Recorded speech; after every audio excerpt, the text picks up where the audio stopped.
Bonjour, bienvenue dans cette nouvelle vidéo et aujourd'hui nous allons parler des bénéfices secondaires. Alors qu'est-ce que c'est des bénéfices secondaires? Bien c'est un phénomène qui se produit et qui fait en sorte que votre accompagnement se passe bien et puis subitement vous voyez que le jeune il a plus les mêmes attitudes, il est réticent, il est plus motivé, il veut plus venir, il traîne des pieds. Et là, vous comprenez pas parce que tout se passait bien. La première, deuxième, troisième séance, la très bonne connexion avec les jeunes. Et là, paf, subitement, c'est quasiment jour et la nuit. Alors, vous vous posez la question, qu'est-ce que vous avez fait? Qu'est-ce que vous avez fait? Quelle est l'erreur que vous avez pu faire? Qu'est-ce que vous avez dit qu'il fallait pas dire? Eh bien, en fait, rien de tout ça. C'est simplement ce qu'on appelle l'effet bénéfice secondaire. Donc, on va étudier dans cette première partie qu'est-ce que c'est et comment cela se manifeste dans le coaching scolaire et ce que vous pouvez éventuellement rencontrer. Et dans une deuxième partie, eh bien, on verra comment s'y prendre et quelles sont les solutions. Et vous verrez que les solutions sont assez inédites et sont contre-intuitives. Allez, j'en dis pas plus. C'est parti.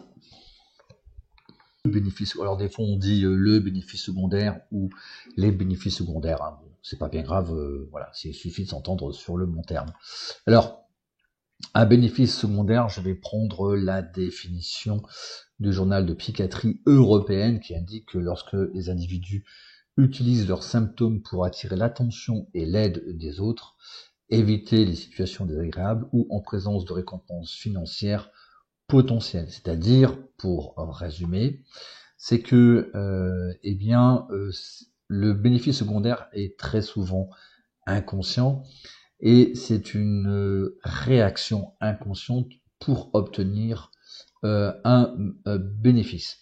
Donc en fait, le bénéfice secondaire s'exprime au niveau médical et aussi psychologique. Mais n'ayez crainte, je vais vous donner des exemples concrets, comme par exemple, voilà. Donc, c'est par exemple quand une personne, un homme ou une femme, s'ennuie dans son couple et le bénéfice secondaire, donc elle veut partir, la personne veut partir, c'est aussi bien un homme qu'une femme. La personne veut partir, mais elle ne part pas. Tout indique qu'elle devrait partir, quitter ce couple toxique, mais elle ne le fait pas. Pourquoi?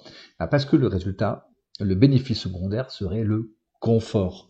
C'est la personne reste par confort. Et le bénéfice secondaire est beaucoup plus fort que l'effet néfaste d'une relation toxique. Donc, le résultat, c'est de rester dans une relation non épanouissante. Et il faut que la relation soit vraiment, vraiment toxique pour que l'effet bénéfice secondaire confort puisse être moins fort.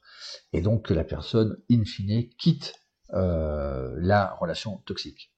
Ça peut être aussi, donc exemple avec un S, je suis désolé pour l'orthographe, des fois ça m'apparaît comme ça. En situation d'échec, par exemple, le bénéfice secondaire peut être l'écoute, l'attention donnée et l'attention donnée par les autres. Donc sentiment d'être aimé et considéré. Ça, on le voit surtout dans l'autisme, où vous avez des enfants autistes qui s'auto-mutilent. Pourquoi? Parce que quand ils s'auto-mutilent, ils font appel, les gens sont paniqués, ils vont s'occuper d'eux. Et le bénéfice secondaire, c'est de s'occuper de soi, ça attire l'amour à soi. Et pour attirer l'amour à soi, il s'automutile. Voilà. Alors vous me direz, c'est une drôle de façon d'attirer l'attention à soi. Oui, c'est une drôle de façon, mais c'est un mécanisme, encore une fois, inconscient. Et donc vous pouvez, par exemple, trouver des personnes qui ne changent pas, qui sont en situation d'échec, mais le bénéfice secondaire est très fort, à savoir l'écoute. On va se plaindre auprès des amis, des copains, des copines. Ah oui, mais tu te rends compte, c'est dur pour moi, etc., etc. Ce travail est toxique pour moi, je n'y sens pas bien. Voilà. Et donc tout ça, ça attire l'écoute, ça attire l'attention. On a le sentiment d'être aimé et considéré, tout simplement. Et exemple de bénéfice secondaire, c'est qu'on est en position de victime. La position de victime est un bénéfice secondaire assez courant, c'est même le principal. Pourquoi? Parce qu'en fait, vous avez le sentiment d'être le bien et l'extérieur est le mal. Et donc, vous êtes dans une position, une forme de héroïque parce que vous êtes dans le bien. Voilà. Et comme vous êtes dans le bien, eh bien évidemment, vous n'avez pas forcément envie de changer parce que l'extérieur est dans le mal. Par exemple, je prends un exemple classique qu'on verra plus tard dans le coaching scolaire où vous avez des parents qui vont dire ah bah alors l'école d'éducation nationale, ah mais c'est vraiment nul, l'école c'est nul, vous voyez. Alors c'est vrai et pas vrai. Moi, entre la petite parenthèse, hein, j'ai vu des centaines d'écoles et des écoles qui sont extrêmement bien et qui ressemblent en rien à ce qu'on décrit dans les médias. Voilà, c'est quelques écoles. Mais voilà, je vais faire de la parenthèse, mais c'est vraiment rejeter ben voilà l'anathème sur le système éducatif. Ça permet aux parents eh bien, d'être en position de victime. Moi, chers parents, je suis en position de victime, c'est la faute du système éducatif et donc je ne me remets pas en cause. Je ne regarde pas mes propres problèmes. Donc j'ai un bénéfice secondaire évident à être victime et puis après ben, je vois les parents d'élèves, bah oui, alors les profs c'est tous des nuls, mais où on va, etc. etc. Donc hein, implicitement, eh bien les parents sont le bien, mais ils regardent pas ce qu'ils font mal chez eux dans l'éducation de leur enfant. Voilà. Donc voilà, c'est un exemple concret de bénéfices secondaires.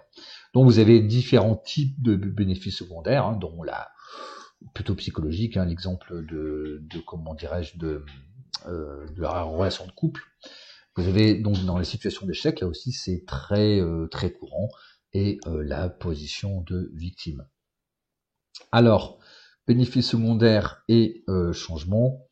Hop, je me déplace. Donc, qu'est-ce qui se passe? Eh bien, évidemment, comme vous l'avez deviné, mais j'ai un petit peu devancé ce phénomène-là, c'est que le bénéfice secondaire est une résistance au changement. À savoir que le bénéfice secondaire représente une forte résistance au changement. Pourquoi? C'est assez vicieux parce qu'en fait, le bénéfice secondaire est inconscient. Donc, vous savez pas pourquoi vous n'arrivez pas à changer, ou voire même, vous voyez même pas pourquoi vous devriez changer, tout simplement. Et quand, évidemment, le plaisir de bénéfice secondaire est plus fort que la douleur de la situation, eh bien, vous avez un non-changement. Hein. Donc, je reprends par exemple l'histoire de couple où une personne ne se sent pas bien, mais le bénéfice secondaire qui est avoir du confort, ben, finalement, on reste dans le confort au détriment de la qualité de la relation. Comme un enfant qui est en échec, le fait d'être en échec, eh bien, fait qu'on s'occupe de lui. Donc inconsciemment, il va se mettre en situation. Les situations d'échec l'arrangent quelque part parce qu'il attire l'attention à lui. Donc des exemples, voilà. Donc évidemment, hein, le bénéfice secondaire, eh bien, vous restez dans la relation en situation d'échec. Eh bien, le bénéfice secondaire, hein, c'est l'écoute, voilà, et donc position de victime. Alors, en étude de cas en coaching scolaire, donc là, maintenant, je m'occupe spécifiquement ici du coaching scolaire, de ce que vous pouvez vous rencontrer, eh bien, des parents absents, donc qui travaillent beaucoup. Hein.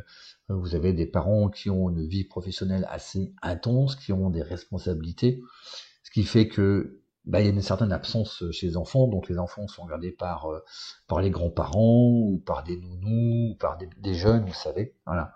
Et donc il y a un manque d'attention chez les enfants, et donc les enfants vont réclamer l'attention. Et comment les enfants vont réclamer l'attention? Moi j'ai connu ça, hein, pas simplement, on fait des bêtises à l'école, on se fait exclure des cours, on se fait exclure de l'école.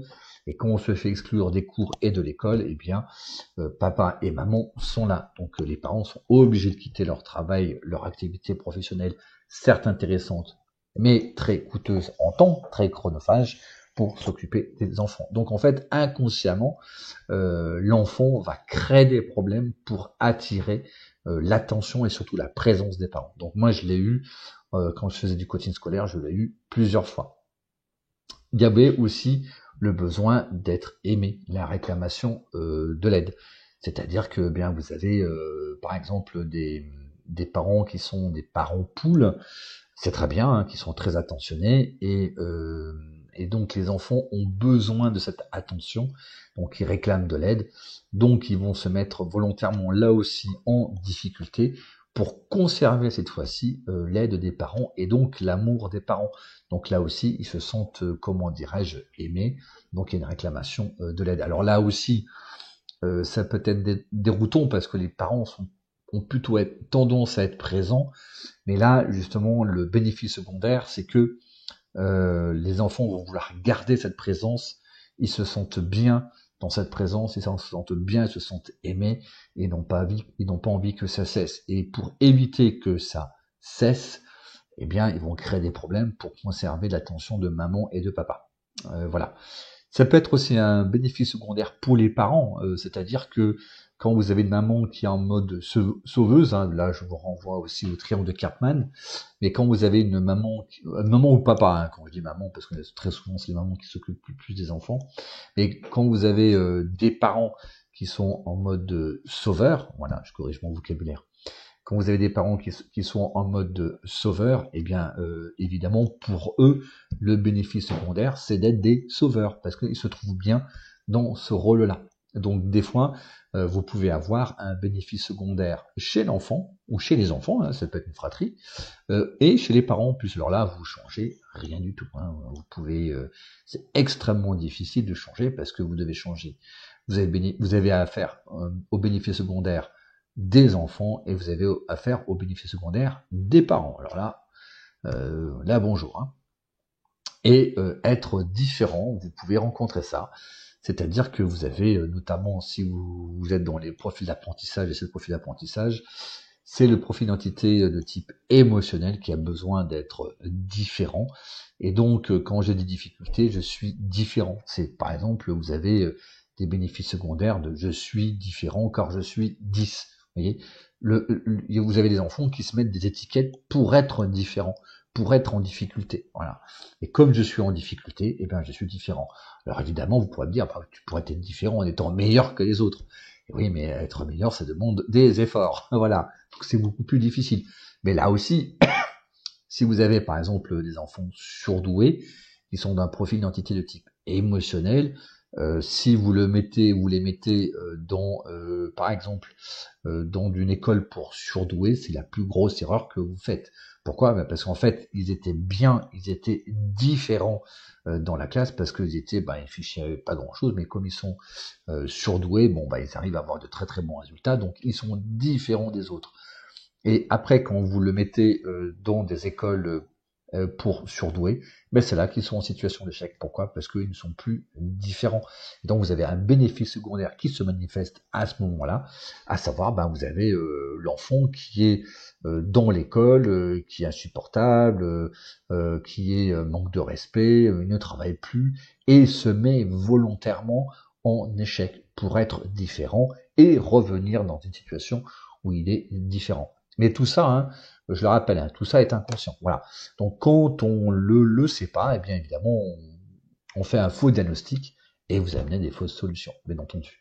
Donc voilà un type de courant que vous pouvez rencontrer en coaching scolaire. Alors là, cette liste n'est pas exhaustive parce qu'il y en a plein.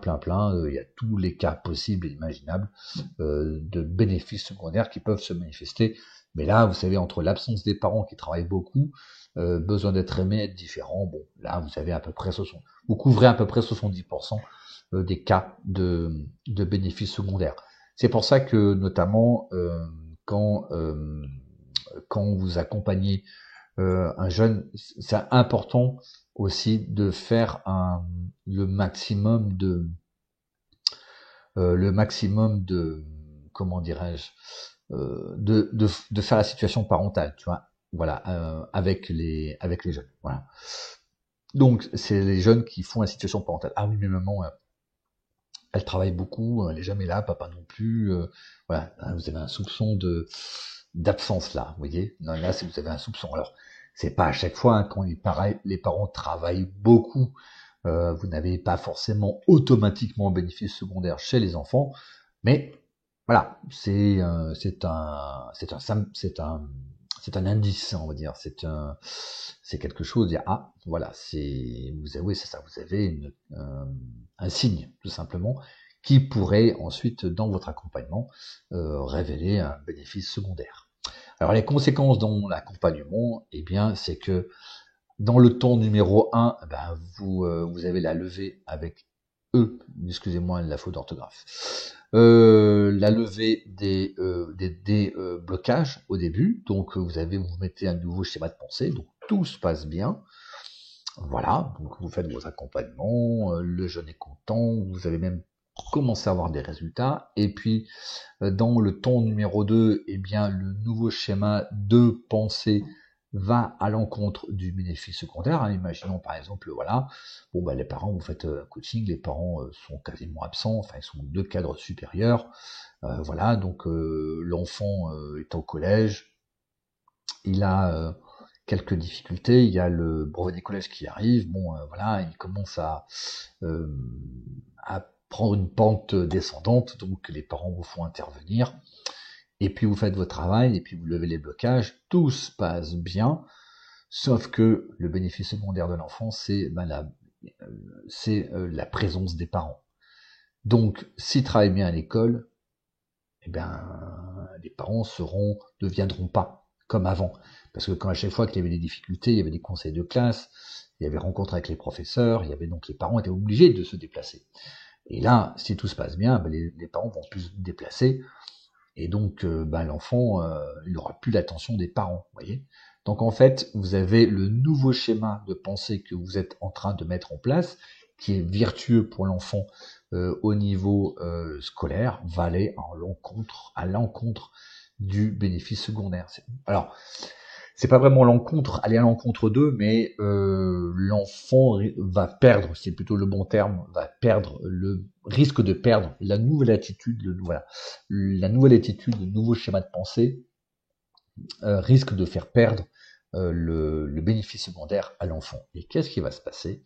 Eh bien, vous avez justement une peur va se créer de la perte du bénéfice secondaire, et donc l'enfant va saboter son travail, ou va saboter votre travail. C'est-à-dire que, eh bien, vous aurez un changement d'attitude de l'enfant qui sera plus motivé, qui va pas venir à l'heure. C'est bizarre.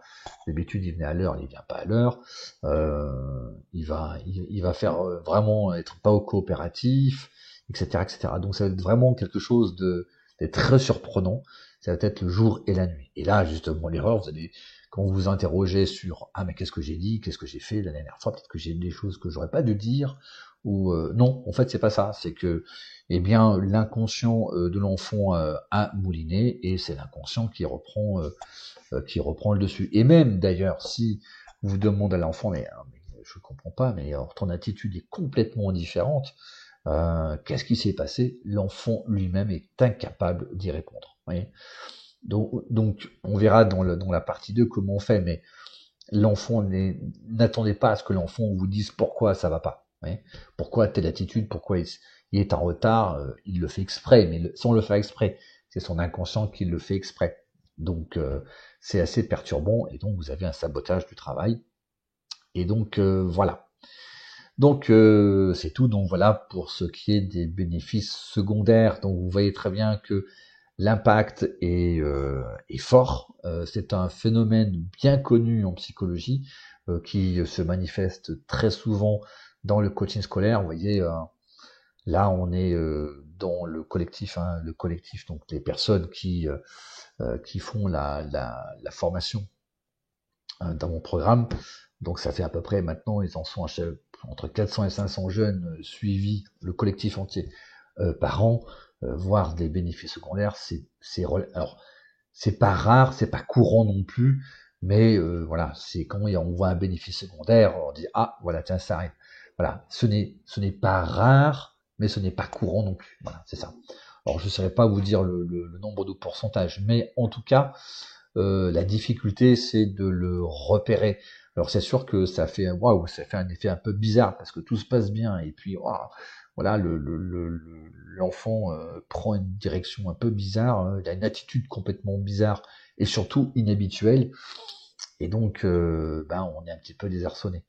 Et donc c'est pour ça que c'est relativement difficile. Donc en fait, les raisons simplement, c'est le bénéfice secondaire. Donc il suffit de creuser un peu, de voir quel est le bénéfice secondaire. C'est pour ça que il est important, je vous donne une des clés qu'on verra, donc les clés qu'on verra dans la partie numéro 2, mais une des clés, c'est vraiment quand vous commencez votre coaching, de faire une sorte d'anamnèse, c'est-à-dire vraiment une analyse ou un tour d'horizon de l'environnement de l'enfant avec les parents. Les parents sont de plus en plus séparés, donc ça peut jouer. Est-ce que les parents sont très occupés? Est-ce que les parents sont absents? Alors les parents là aussi vous ne diront pas, mais vous direz, tiens, les deux parents sont cadres sup, un est PDG d'une grosse PME et la maman est responsable marketing d'un grand groupe. Vous voyez, non, en général, ce sont pas des parents qui sont très présents. Donc ça doit vous mettre un petit peu la puce à l'oreille. Ou alors quand vous avez des parents très présents, très soucieux de l'éducation de leur enfant, ce qui est très bien d'ailleurs, ils sont très bienveillants, ils sont très présents, etc., etc. Ça vous met la puce à l'oreille. Ça ne veut pas dire que ça sera systématiquement un bénéfice secondaire, mais quand même, voilà, mettez-le à côté, tac, vous le notez, et puis vous allez voir ce qui va se passer dans l'accompagnement. Alors peut-être que dans l'accompagnement, ça se passera très bien, voilà, il n'y a peut-être pas d'effet de bénéfice secondaire, mais vous le notez dans le coin. Déjà, vous ne serez pas surpris, vous ne serez pas pris en surprise. Donc vous pourrez commencer à travailler sur le truc. Voilà, c'est tout pour cette vidéo. J'espère que vous avez aimé. Si vous avez aimé, un pouce, abonnez-vous à la chaîne, et puis aussi pensez, vous avez aussi la formation gratuite qui se met là où je mettrai le lien en description. C'est une formation d'1 heure pour développer votre activité de coaching scolaire, même si vous n'avez pas d'expérience. C'est tout pour aujourd'hui et je vous dis à très bientôt. Ciao.